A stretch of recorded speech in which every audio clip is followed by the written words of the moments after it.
underpin the Australian share market and dollar today. Here's Philip Lasker. The Reserve Bank's financial stability reports used to be very boring, but there's a bit of an edge to them these days. Residential property developers are causing the RBA mild heartburn. Inner city apartment prices in Brisbane, Sydney and Melbourne are losing momentum. Rental growth has also been falling gradually for many years. This is not good for investors, and it also suggests a general slowing in demand for apartments.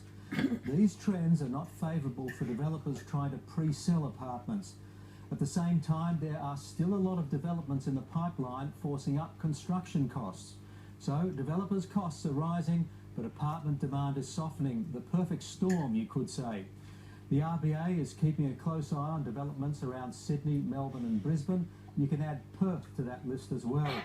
Of course, many of these apartments are sold to foreign investors who aren't necessarily exposed to the domestic economy's vulnerabilities. But the RBA says a sharp fall in Chinese investment could weigh on our property prices, and that could be triggered by events outside Australia. Although today's news from China was sort of comforting. First quarter Chinese growth slipped from 6.8 to 6.7%, so growth has stabilised at a more sustainable pace. But a surge in new debt spurred a pickup in factory activity and property. Good for now, not so good for the future. It all helped the Australian dollar, which is back above 77 US cents. The Australian market closed at a 3-week high, with the finance sector doing well.